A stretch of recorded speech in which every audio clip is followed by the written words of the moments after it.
like, oh, I'm Yeah. doomed. I'm doomed. And he was Yeah. hot back then. And I just actually said, I don't care. I'm a bomb. I don't care. So I went Right. up there with no nerves because 1:30 in the morning, I'm like, I never go on this late. I'm following Andrew Dice Clay, and I killed. Hey everybody, how you doing? My name is Brad Sanders.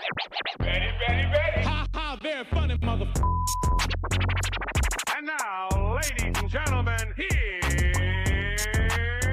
here's This comedy life. This is the program about anything and everything comedy. Stand-up comedy, improv comedy, dramatic comedy, comedy within the drama. Oh, Yeah. yeah, all that. All of that. And we have a very special guest, very good friend, a dear friend and talented lady, Maryum May Ali is with us. What's up, May? What's up, Brad? Brother Brad. So Yeah. honored.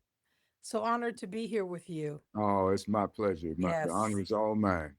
So what's going on with you? I see you put something else up. You always got Man, something. I'm just in this tumultuous, weird governmental environment. We just got to keep moving, keep following your goals and dreams despite the instability and everything. And we're going to talk about my journey in a minute, but I'm doing something now that I've always wanted to do for about 20 years. And Mhm. I knew 20 years ago that I would do it 20 years from then. I knew I wouldn't be ready. And that time has finally come, and I'm very excited. And if it weren't for stand-up comedy and everything else I have done under the sun, this piece Mm. wouldn't even be possible.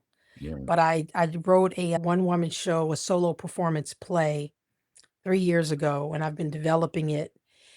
And my first official show run is going to be in Dallas this May 28th through June 14th at the Bishop Arts Theater Center.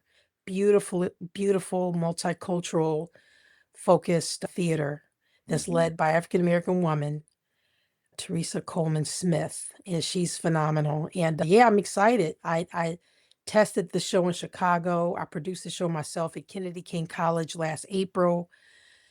Phenomenal response. Although a lot of people were people I knew because I'm from Chicago, but I Mhm. also did a stage reading in at the Santa Monica Playhouse at the very end of December 2022.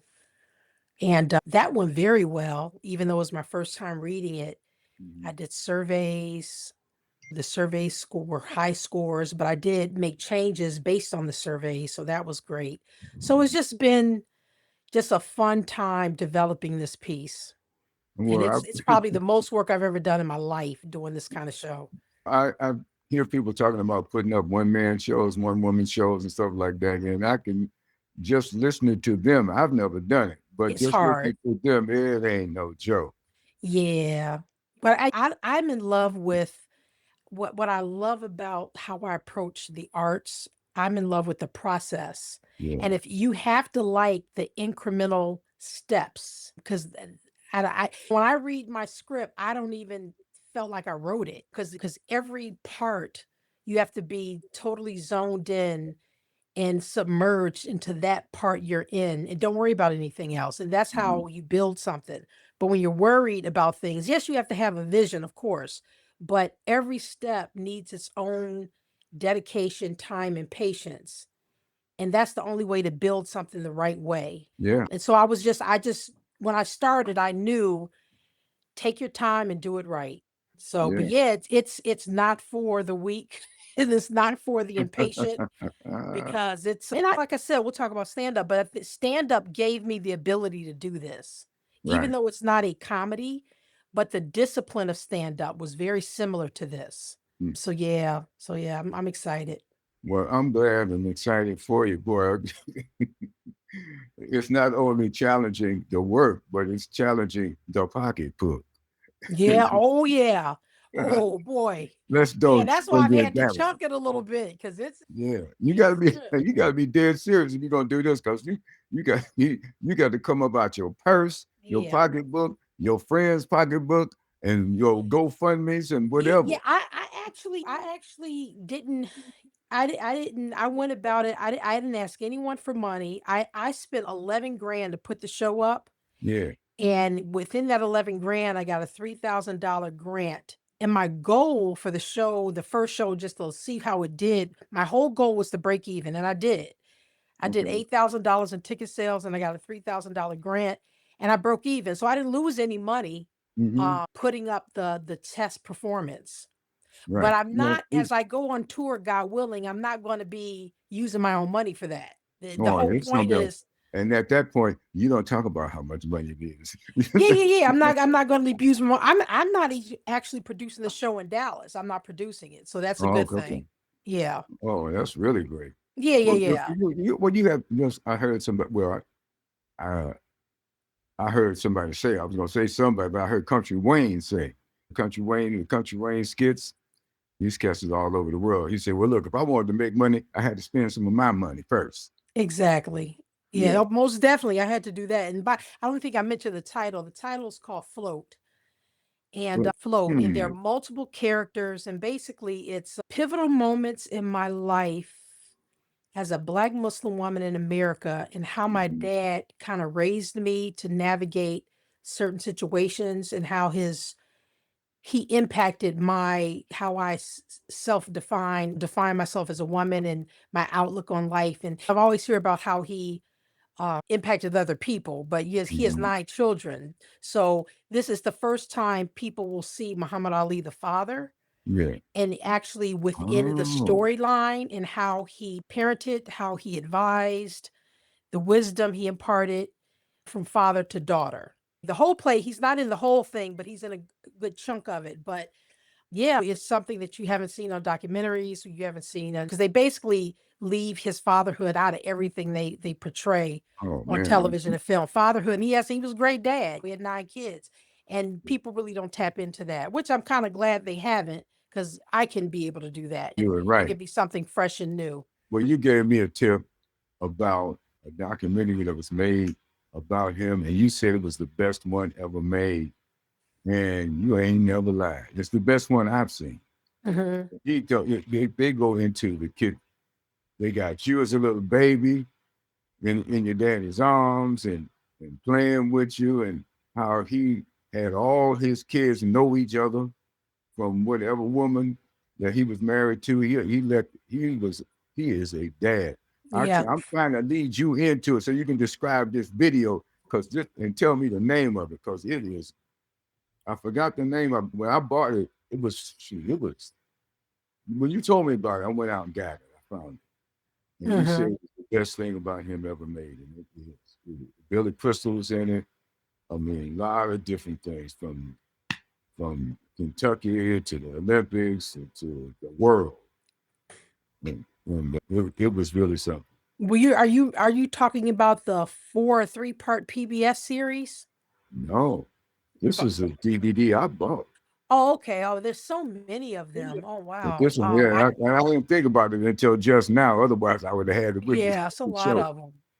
But this one, but to your point, that his children meant everything to him. Yeah. Everything. He spent time with y'all. He raised y'all. He taught y'all. And you and I have been on podcasts before, and you talked about how you had to jack somebody up because they came at you wrong. So I wonder, did your daddy give you some skills too in that area? Yeah, man, let me tell you. I mean, he not really. He would hold his huge hand out and have us jab, but we didn't go through any kind of boxing training with him. No. It's funny in my play I talk about a Ali fan that turned into a stalker for me for 8 years out in LA. Oh, really? And it got so crazy, I just bought a gun because I'm like, because nothing was stopping this guy. And I remember you telling me about that. yeah, and I opened the plate opens up with me trying to find a place to put my gun in case he finds where I lived. And Mhm. the first 15-minute story is about this stalker. And when I know when people see it, they're like, "What is going on here? She's hiding her gun." I have Yeah. some wild stories, but You got me wanting to see this bad yeah, boy right it's a now. trip. That was a trip. That was an Well, you eight have had, year. And what's crazy, he tried to follow me one time home, but I was on my way to the comedy store to do an interview. yeah. And I saw him in my rearview mirror going, "This fool is trying to find out where I live." And at this point, it had been this is the 8th year of this. And I'm not going to say what happened, but I told him to pull over and got out of my car. And that was the last story I ever had with him. But because I was scared of him. What? You go sit over here and tell you gonna lead me down the alley and mug me? You gotta see the play. Okay, all right. Okay, How about that. Let's How just about say that? I got some courage and got out of that car, went to his car, and I had some words. And after that, no more issues. No more stucky. No more issues. Sometimes you just gotta go ghetto. You just gotta Really, do what that's you what gotta. I tried to be all prim and proper and nice. I was like, okay, I'm gonna have to go gangster on this dude to show him I'm not that weak. ain't You know what I mean? one. You are I not. did work in gang prevention for 8 years in South LA. So Holla. Okay, but you have had and are having a multifaceted life. This is one of my favorite pictures of you. yeah, I was what, 19? Yeah. You was Yeah, rocking the mic, baby. Look at this, I y'all. Look at this. exact satisfaction. Yeah, I can't get no satisfaction. I was talking about all the stuff that made me upset. So Yeah. it wasn't satisfaction in terms of anything sexual because I'm a Muslim sister, but I was just, yeah, I was at USC in Mhm. 80. I graduated from high school in 86 and I went to USC my freshman year. And when I was in USC, I was writing. And I've always been a hip hop head and I would just write lyrics, write poetry. I love creating things. But at the same time, I would go up to see comedy a lot. And it was Yeah. just so much fun going to the Comedy Store and the Laugh Factory. But I just was a customer, just a patron, just going out, checking out the comedy. And I left USC after my freshman year because I really wanted to make an album. And I had a manager and they were really excited. And I went to Philly where my manager lived and I signed with Gamble and Huff, Mm. that Philly Sound label. And it went sour. That whole deal went sour. It was a conflict of interest with attorneys, and I was wrapped up in some legal stuff for a year. But when I went to Philly, I got on stage and I had probably 10 minutes of material because I had always had performed for friends and would do impressions and they would laugh. And back in the day, we used to have house parties and we'd get together and watch movies and pop popcorn. It was more old school back then. And I would just act out. But I had these little sketches I would do because I just loved created them. And so when I would go to the comedy club, I would look at the comedians and go, I think I can get up there and do this stuff I do for my friends. I think it would be good. So I was afraid to do it. I'm working on the album at the same time. Mhm. I had the deal and I was in Philly with my manager working on my album, working on the single, but I went up and did some comedy in a rough part of Philly near Temple University. It was like a amateur night, you sign up and you go up and it was Yeah, open mic. Yeah. hardcore. Oh my God, it was hardcore, like hardcore. Oh, near And Temple University? I never knew that. Okay. huh? You said that was a rough No, day. it was near Temple. I remember the club was near Temple University. Yeah. And I said, if I can make these people laugh in this Yeah. hood, the Comedy Store is not going to be nothing. And I did that. And I did that 10 minutes that I always do with my friends. And I had when I would do comedy with my friends, my point wasn't to never do stand up until someone said, you have a whole show. So I went to the Comedy Store. I forget that guy's name. He was a boxer. And he used to Vinny. What's his name? Vinny. And the belly room, the upstairs small room is where the owner auditioned. He goes, I'll get you in front of the owner. And I did my set. And God forgive me for sounding arrogant. I'm not being that way, but it was flawless. And the people laughed at every single joke. And she made me a regular right on the spot. Wow. And so then I said, wow, okay, that worked. So she made me an unpaid regular. So I would go up there, do it on I was getting booked and not getting paid yet. And then I would go to Comedy Act Theater. I befriended Robin Harris was so cool with everybody. And he was mentored me and he would talk to me. And I would go up at the Comedy Act Theater and everybody had to follow Robin Harris, who was brilliant. So if you wasn't funny, it was going to be known right away because you had to follow Robin Harris every time. Yeah, because he's gonna be going up all through the night. He's like an A-list headliner person. Yeah. And so I would go up and do very well at the Comedy Act Theater. Then the Comedy Store made me a paid regular because I was very consistent. So I Right. became a paid regular maybe within 6 months of being at the Comedy Store. And at the same time, my manager was like, I left Gamble and Huff. I went with Scotty Brothers Records to do a whole album. And back then, you kind of had to come out as one or the other, right? If you were promoting your music, you couldn't do stand up. I mean, you could, but you couldn't promote two things at once. So Right. as a stand up, I just kept it low key, and it was just live performances. And back then, it wasn't like now where you had Netflix and all these comedians doing shows online. You didn't even have what is the Russell Simmons show, Oh, Def the Jam. Def Yeah. Jam. Def Yeah. Jam wasn't even out yet. Mm-hmm. So it was cool. I was able to kind of do my stand up, develop it. I never stopped. I was very consistent. I was in the studio at the same time, and I just reveled in creativity. I just love creativity.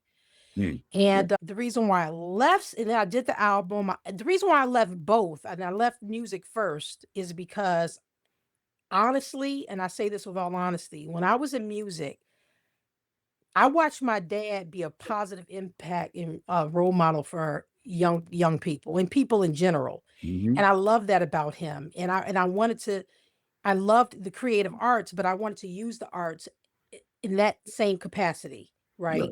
So with hip hop, with Public Enemy, and I mean, I grew up with the hip hop they were saying something. They were saying, Mm-hmm. don't do drugs. They may have been very clear about the realities in the street, but it was always that last part, that last section. There's usually 4 sections in rap, 4 verses, 4 to 3.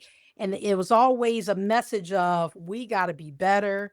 We got to deal with our trauma, addressing social injustices. Our ghettos and our streets and our hoods are this way because of the system, because of policy. They were speaking some stuff. You Right. had your few dark blue comedies, blue rappers talking about crazy stuff or whatever, but a lot of these guys were saying something, and that just inspired me. So that's what my music was about. I was saying Mm-hmm. something, and I wanted to make impact. And when I saw the things that I saw, let's just say in that business, which stuff is coming out now, but the things I witnessed, the way record companies would talk about us and where they wanted us to be, what I saw taken off, what I saw being suppressed in terms of Black excellence and speaking to our condition. And I saw the movement to get rid of that. And I Mm. said, I have to make a prediction here. Am I going to do a second album and think they'll ever promote a Black Muslim woman? Or will this get worse and I have to step away and choose another path to help uplift young minds? What am I going to do? And based on what I experienced, I didn't see hip hop getting any better. And I was right. Yeah. I was right. Yeah, you were. I saw the direction they were going in. I saw them trying to get rid of the positive, the thought-provoking material, the questioning Mm-hmm. of society. I saw that going away. And I saw what they were promoting. Right. And even Cardi B, she was in an interview and said her first raps were about something. And Mm-hmm. she's like, oh, they not gonna pay for this. I can't rap about that. So Oops. she switched it up, but I wasn't gonna switch it up. So Mm-hmm. I also had a love for children, and so I left music, but I kept doing my stand-up for a very long time because Yeah. I was still able to say what I wanted to say and be comfortable. And so stand-up I did for about 15 years. And I traveled a Mm-hmm. little bit, opened up for the Spinners, and I would go to the Vegas, big ballrooms in Vegas. And I kind of was on doing my thing. I wasn't on TV doing it, but I would tour and travel and work with Chris Rock and all those guys. And a lot of people respected me in the comedy world because they saw when I did go on stage, I did my stuff. And I didn't go on as Muhammad Ali's daughter. I went on Oh as May no. May. I didn't say May Yeah. May Ali. I didn't open up, hey, I'm Muhammad Ali's daughter. It wasn't a set about my dad. It was just material, had nothing to do with him. And I Mm-hmm. told MCs, do not introduce me as May May Ali. Just say May May. My name is on the Yeah. Comedy Store wall as May May. It's not Ali. And not that I don't love him, but as a comedian, you have to No, but introduce you're right. yourself. You're right, They because would that look would at me and limit go, oh, you. that's Ali's daughter. What's she going to talk about? Then they're going to start judging. Yeah, I ask had Frank one, Sinatra's yeah, son. yeah. I mean, because that's what you'll always be known as. And they I don't expect mind you, it. they give you, Jesse Jackson said something one time. Matter of fact, I was interviewing him in Florida at the Essence Awards thing. And this was backstage, and we just chopping it up. I used to carry my dap machine around and get the Negro on the street. But anyway, he said, being famous like myself, sometimes your children not necessarily can't live up to what you do, but they get measured by what you do, and sometimes they get measured by the bad things you do. They get blamed for what Right. people don't like about you. Yeah. So there's a double-edged sword. There's I guess a notoriety versus stigma Yeah, kind of exactly. Yeah, situation. yeah. But you was always dope to me. And look, I'm gonna brag now, cause I got an autograph. See, y'all ain't got this. Y'all ain't got this. That's the single. You don't have the album, right? No, You don't. I just what's in there? This is it.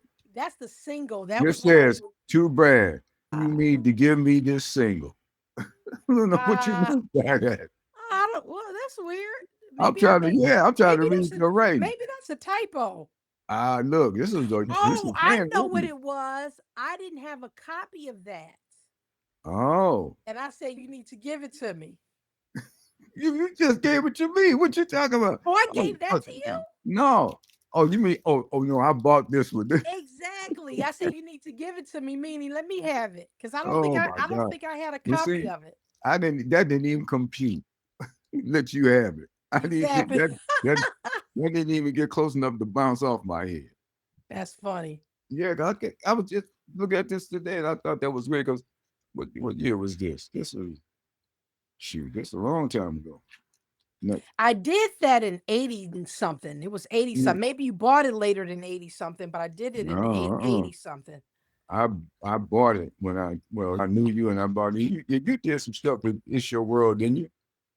Yeah, I was telling somebody about It's Your World this morning. I didn't tell anyone in Chicago that I was on it, Mhm. and because it wasn't on in LA at the time. I remember it Right. wasn't on in LA, and Right. I was so busy, and I didn't make an announcement or anything. I just did it, and my aunt called me and says, "Are you on It's Your World?" And you're not on It's Your World, are you? And I said, "Why do you ask?" Because I want to know why she didn't think I wasn't, right? Right. She goes, "My daughter, this is my uncle's wife. She goes, Shaya, I was taking her to school and it was on, and she said, Mama, that sounds like May May." And she said, "That ain't May May." And she said, "Mama, I know May May's voice. That's May May." And so when she called me, she goes, "Are you on It's Your World?" And I was like, "Yeah." She goes, "Oh, Shaya was right." Why did you Mhm. tell us she was on that show? But she was about 7 years old, and she's like, "No, that's May May's voice." But I had fun doing that. That was great. Yeah, there was a lot of good people on that show. You was one of them. But now, when did you? I don't know. I'm trying to remember when did you start stand up? But that's not the real question. What made you? What I really want to know is what compelled you to do stand up. Why did you want to do it? I kind of said it already. I was doing little sketches and different things for friends. Yeah, And but like I for heard that part. But I just want to and know. then when I was at USC, I went to the Laugh Factory and Comedy Store a couple times. The first time I'd been to the comedy clubs on Sunset Strip, and I was watching them. And I remember the one of the comedians asked me a question. He thought he was going to pick on me, and I said something back, and the whole audience started laughing. And then my friends were like, "You have so much material," and then I was thinking, man, I said I could do that. I said that I do have a lot of material. I literally would put shows on for friends. I'm telling you, I was like that since high school. I was on the Mhm. basketball team. I was a basketball player, and on the buses going to one school to another, I'm just acting up on the bus, just, and they would. I've always made people That's what I laugh. was trying to get to. Okay, That okay. part there, because I heard And I what you used to said always come up with rhymes and about the room. freestyle, and yeah, Yeah. yeah. So, but no, it was and I did do some talent shows in high school, and they were always funny. They were always funny. I would do Mhm. comedic type. Lip syncing was real big when I was a kid. for talent Yeah. shows. I remember doing The Wiz, No Bad News, Oh no. The Witch. But when I Oh, did it, no bad yeah, news. yeah, I lip synced The Witch, and people were just cracking up laughing because I had a big pillow on my butt and I came out because I saw The Wiz on Broadway with Stephanie Mills and actually went backstage and met Stephanie Mills and I got the talent show and I remember doing Prince back when I was much thinner, but me and my sisters did. I was Prince and then Wendy and Lisa, we were dressed up. I wish I had pictures of that, man. And we won the talent show. And I remember doing Diana Ross, I'm Coming Out. It was the whole high school, everybody in the high school. And they were like, can you do something for the talent? And I did that. She was real big. I put on this big wig and I was like, yeah, doing that. And people were cracking up. They put it in, the, I was like, No, hey, now, stop. You ain't gonna slide by that. I Come mean, I on, don't you got to do remember. it. I just remember when I did stand up, I did satirical type impressions when I started out, but there wouldn't be great impressions, but they would be kind of satire. But Right. Diana would be like, reach out and touch somebody's hand. And I would reach my hand out don't touch my hand. Because people thought she was kind of arrogant, but it was just, and it worked. I mean, back then, comedy was so different. You could be completely squeaky clean in a club on Sunset, and they liked it. Yeah. I had to follow Andrew Dice Clay at 1 a.m. and thought I was going to bomb because he was so dirty. Oh man, his opening line was like, really, did you really say that? You was doing what? Yeah, and I never would go on that late. So I'm like, why did they put me on this late? I'm clean. So I went on after him and he was so dirty. Then he introduced me crazy because we would do tag team introductions. So he'll go, okay, who's coming on next? What's a May? A man, a girl? What the hell is a May? The intro was real bad. I'm like, oh, I'm doomed. I'm doomed. And he was hot back then. And I just actually said, I don't care. I'm a bomb. I don't care. So I went up there with no nerves because 1:30 in the morning, I'm like, I never go on this late. I'm following Andrew Dice Clay and I killed.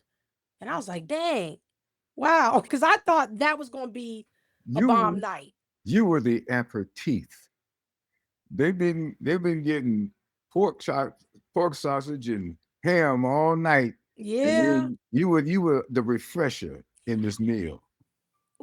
I tell you what was intriguing to me about stand-up. That shit didn't make no sense what I just said. Well, yeah, it did, kind of. It kind of did. Yeah, kind of. Yeah, but sometimes your palate needs something different. Exactly. You can get tired of that. What I loved about that comedy life, I'll tell you what I loved. I loved all the time I spent just studying and watching and observing because comedians learn from each other. And what I thought was and everything, like I said, everything I'm doing now from public speaking to my show, it came from the disciplines in comedy. One thing about comedy that's crazy, they want to like you. You got to know that they want to like you, but it's the confidence you have to exude on that stage. Like you have to be, it's almost like you have to be up there enjoying yourself. Right. And they want to go up there with you. They could feel when you're up there kind of tense. It's like, I hope I make you guys, they feel that. Because if they can't trust you, they're not going to go nowhere with you. They have to trust that you know where you're going. Right. They'll go with you. Right. And they have to see you free. They have to see you very free, even if you're faking it, even if you know how to cover the nerves. They have to see you free, and they have to see you having a ball because they want to join in. They want to. If you ain't having no fun, why would they want to be with you? Yeah, man. Yeah. So that's helped me a lot because I do keynote speeches at huge conferences, and my speeches. That's how I've been making my money for the past 10 years, and they're usually for social service nonprofit organizations that deal with marginalized communities. Because when I left entertainment, that's where my next 15 years of my life went. I was a social worker in gang prevention, youth development. And when I was doing comedy, one of the reasons why I left, one, it kind of got dark, just like hip hop did. It got dirty. I saw comedians go from clean to blue meaning, of course, kind of dirty comedy. I didn't do dirty comedy. And I wanted my life to be more than that. And I respect those dedicated comedians that just love doing that. But I kind of had an agenda with why I was in entertainment, and it was to do something a little different. And there are a lot of great comedians like Chappelle that they address social justice things and all like that, and that's wonderful. I couldn't see myself doing it as a career anymore. Mm. And so I went back to school, got a degree in social work, and I worked in the highest crime areas in South LA for a very long time. And the last position I had was at the mayor's office of gang reduction and youth development, where I transitioned into helping to monitor and train and support the contracts that I used to work under in the Mhm. community. But it was just real work. It was real. I mean, Who was everything the I mayor wanted at to, that time? huh? Who was the mayor? Mayor Villaraigosa. Well, actually, no, who was the mayor before Mayor Villaraigosa? I'm forgetting who the mayor was before Mayor Villaraigosa. It wasn't Who Tom was Bradley. before? Was it Brad? No, it wasn't It wasn't Bradley. Tom Bradley, I think. Who was before? Was it Han? You got me, man, my brain, my Look it 57-year-old brain. up. Who was the mayor in Los Angeles before Mayor Villaraigosa?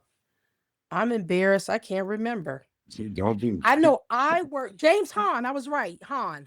Oh, huh. But no, when I worked at the mayor's office in the gang department, I worked under Villaraigosa. Okay. That was in 2008, and I left it. Yeah, but you're working with these youth and trying to prevent them from, because they say if you're going to join gangs, you're going to do it in that middle school age group is where most of the jumping into gangs happen. But Mhm. I felt what I wanted to do with young people, I was able to fulfill that goal in my life in that work. And I would never change it. Never change it. But I did comedy a long time while I was in social work. I would still just from my creative void, I would go Yeah. up and still do it. But yeah, comedy was great. I visited the Comedy Store last summer, and just to see before they take my pictures off the wall, my name on the building, I said, let me go let me go document this before the new owner come in and want to paint Mhm. over it. Yes, I had my picture up there on the wall for a long time there.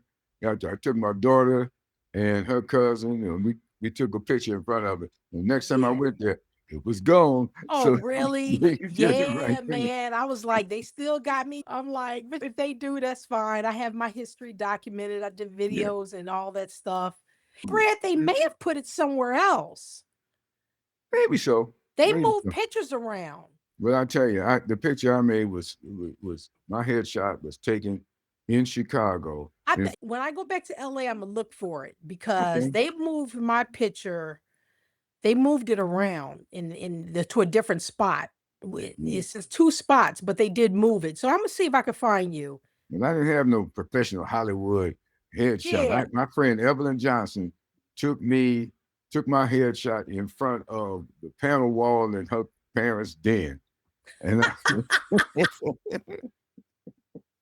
and I, Maybe that's and why I they took it down. They're like, that's too old. No, just yeah, joking. they might have because it was old. You Wow. I'm think gonna you're see if I can cracking, but you're find it. cracking. I'm gonna see if I can find that picture. It I takes a had this while to shirt look on with for them this because big they got old them everywhere. bird wings on the front. That's funny. Wow.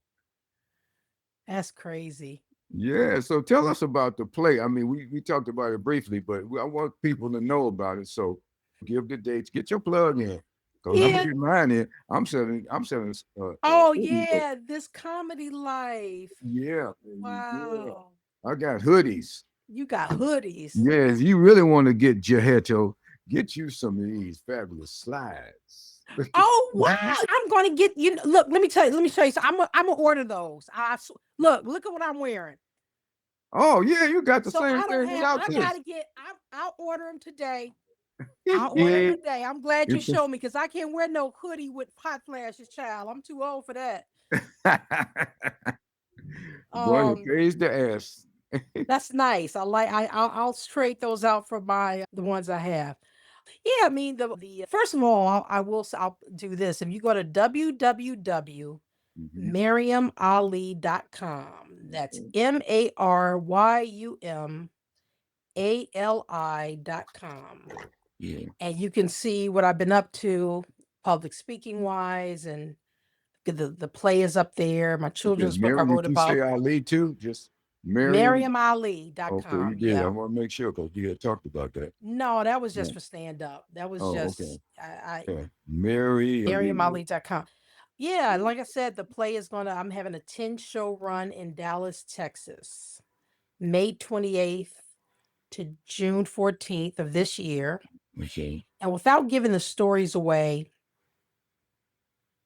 I studied this genre for 20 years. 20 years ago, I told the man who's directing it to this day, he directed me in Steel Magnolias, a theater production of Steel Magnolias, and we got nominated for NAACP Theater Award, and I got nominated for NAACP Best Actress Award. It was my first play I'd ever done, just in terms of theater, and it was a really great experience, and I love the director.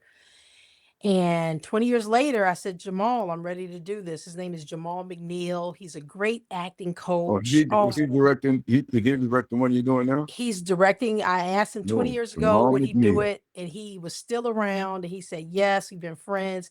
He's I'm going to do a plug for this guy. The guy is phenomenal. He's coached Taraji Henson.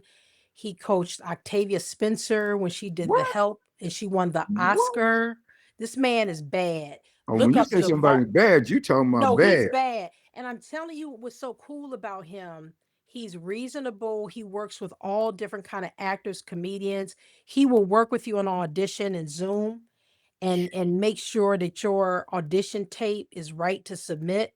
And a Ooh. lot of his people book because of him. The man, I had never done a play in my life and got nominated for Best Actress for a play and then won an award at the That's theater. good. The theater had an award ceremony for their best actress for 2 years worth of plays, and I won. And I give 90% credit to that man. I You can't gonna even have take to, credit when we for it. get out there, you gonna have to hook me up. No, this brother is bad. And Yeah, I believe it yeah, already. so if you have anyone out there, if you have an audition, email me at peace4ela@gmail.com. That's PEACE, the number 4, ILA @gmail.com. I will give you Jamal's information. Yeah, I don't care where you are in the United States. Hopefully he can work with you. He works with people financially. He's not all uppity where I charge $500 an hour because I work with he's not that guy. He Yeah, works with okay. struggling actors, and yeah, he can be reasonable. If you don't have it, he's reasonable. But his list is long. Look him up. I don't know if his website is still up. But he coached, remember the series Black Mafia Family?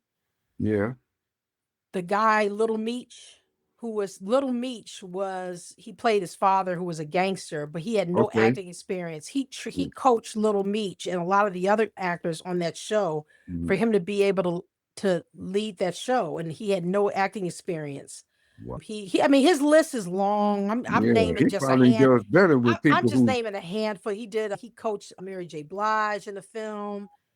The Mm. brother's awesome. So I love him, and I think if he was of a different Hugh, hue, he would if he have a was a mansion. bit more He melanin would challenged. he would have a mansion, but the guy is great, Jamal McNeil. Check him out. So he directed my play, and I go through stories. I love theater, but I don't see myself in theater. I'll see the Black experience, yes, but we have a very rich history, and you look at Malcolm X and Muhammad Ali, my dad, and kind of their trajectory in life, and you don't hear their experiences, but the everyday person who was in the Nation of Islam and then got out of the nation and started studying the Sunni Islam and how the intolerance, even before Islamophobia was a thing, there was an intolerance, especially in the suburbs of Chicago, which was very racist, on you being different. And so there's some just interesting stories growing up and what I had to navigate and deal with. And most of us have in some kind of way. But the backdrop is that very specific history of being born into the Nation of Islam, being a Black Muslim, having this dad who fought for his First Amendment rights. But what were the children dealing with at that time? What was I dealing with? How did he help me deal with it? How did I pull strength from him? But the stories just have all these different characters. Like the first story is the Stalker situation. But I do address racism. I do address social injustice, but within story. One of my biggest mentors, and she doesn't know she's my mentor just from afar, not knowing her, is an actress named Charlene Woodard. Charlene Woodard is probably the best solo performance person, in my opinion, that I've ever witnessed on stage.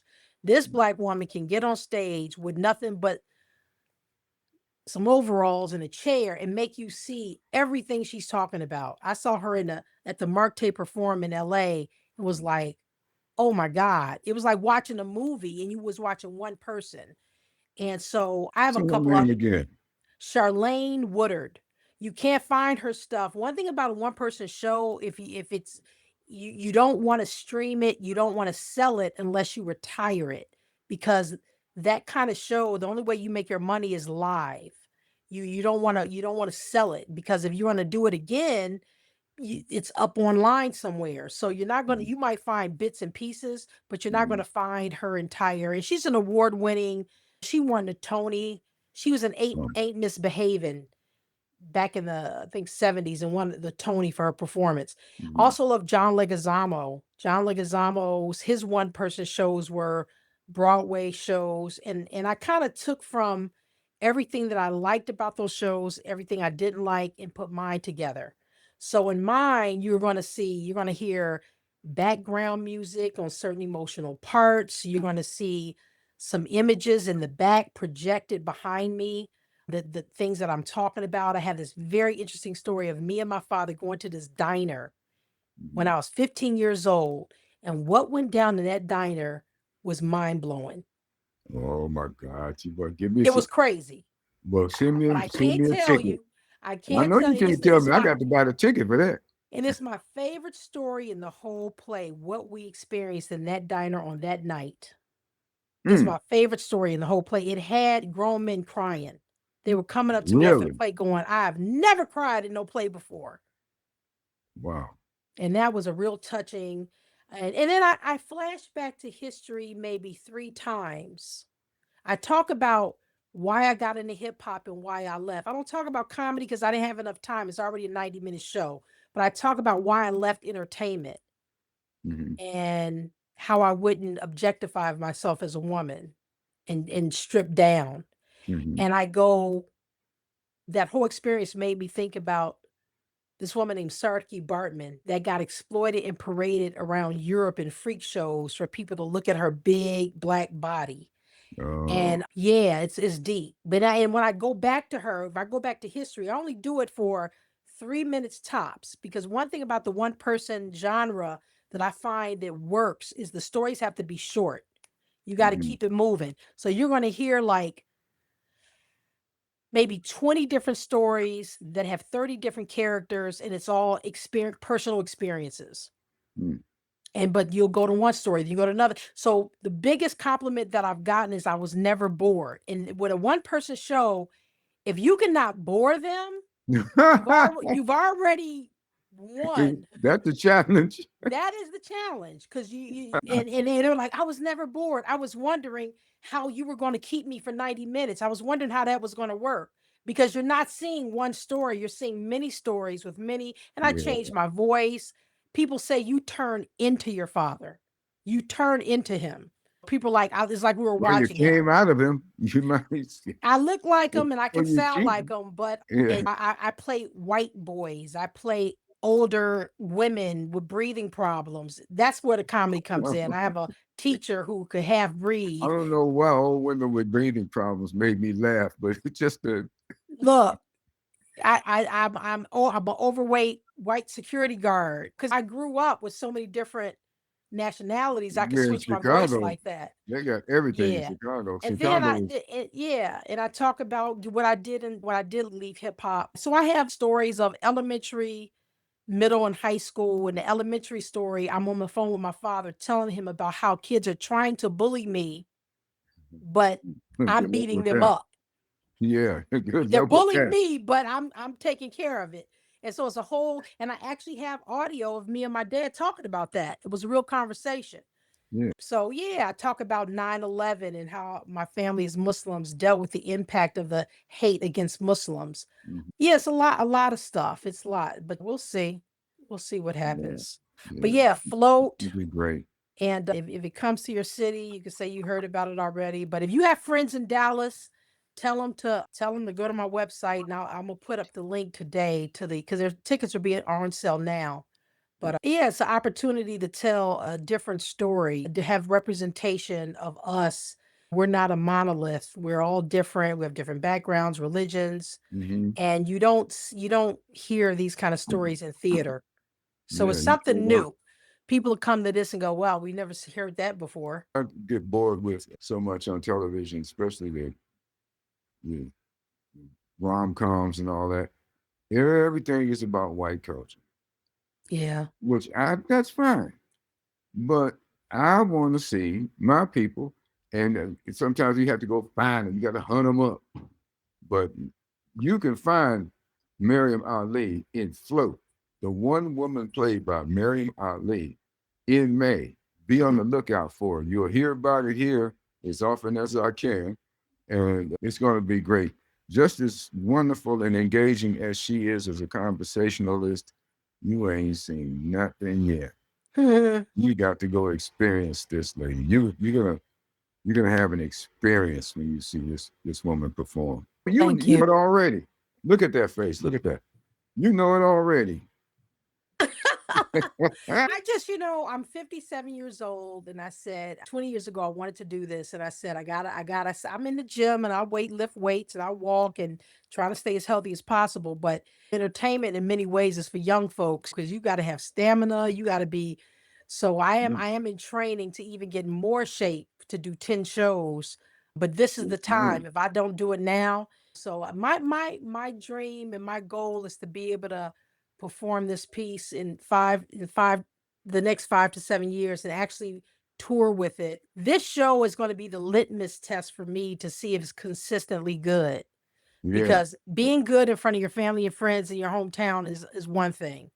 But this Dallas show will either put me on tour or get me back at the computer and say, what do I have to fix? Mm. And I'm cool with that. I'm cool with fixing stuff, but it's in the infant stages, and I'm Mhm. very humble about it. And I think it'll do well, but I mean I have to see what this 10 show run is going to be like. So I have to market, get people out, get the seats packed. Oh, give me those dates again. I'm gonna put the date down. May 28th to June 14th at the Bishop Arts Theater Center in Dallas, Texas. If you put in Bishop Arts Theater Center, the tickets are on sale right now. You'll see Float is one of the plays that are coming up. Mhm. Bishop Arts Center. Bishop Arts Theater Center. Oh, Theater Center. Yes. 165 seats, beautiful theater, beautiful lobby, got beautiful artwork everywhere. It's a Mhm. gorgeous place. They do jazz series there. They have a youth summer camp in the summer there. My director just was there recently. He did an August Wilson play there. Right now, they have something called the Band Book Festival where they have these plays based on some of the books that our current administration have banned.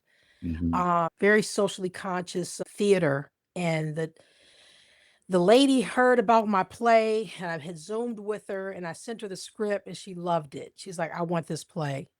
So Yeah. I got some pressure, but at least she loved it. So Yeah. Well, hey, well, that's the biggest pressure when people love what you do because the pressure comes from you not wanting to disappoint them.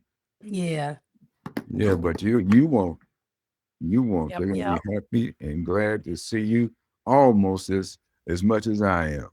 And Brand, I know I've told you this before, but I remember when I did It's Your World with you. It was so surreal because Brad was when I was little, everybody, I was from Chicago and I listened to Brad on the phone with Tyrone, and my whole family used to watch all my children, and we used to love Brad's summary of all my children because it was our people talking, the way our people would talk about all my Yeah. children. And Yeah. we would tune in to hear you talk about Erica Kane and and it was just I would laugh so hard. You were just a bright light, and I Oh, loved thank you. listening to you. And back in the day, it was all about music. It wasn't really any personalities I cared about, but you and Tom Joyner, those are the people you wanted to hear. And I listened to On the Phone with Tyrone for years as a kid. So when I was with you doing this show world, it was just I was like, oh my God, I'm working with Brad. We Yeah. should cut. Yeah, it was great. I was just really honored when I had a chance to work with you. So, Well, it was an honor and a pleasure to be with you because of who you are. oh, thank You you. are a light.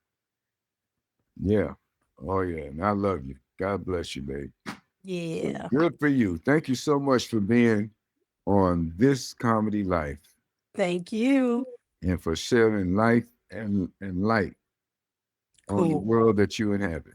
God bless you. I'm trying my best. I'm trying my best. Oh, it's all right. Our guest has been, and she will always be, Maryum Ali, social worker, teacher, gang prevention specialist, actress, stand-up comedian. Do it all. Do everything you love, folks. Don't let anybody limit you. Yeah. Do it. Do what you want to do. Don't let. I remember back in the day, you had to pick one thing. No, as long as you have space for it and you organize it right.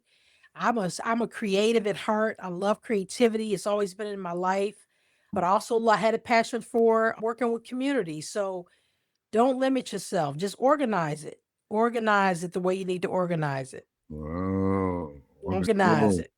Yeah. That's what I was missing. Oh, that. That organizing. Good for you, baby. That was great. Thank you.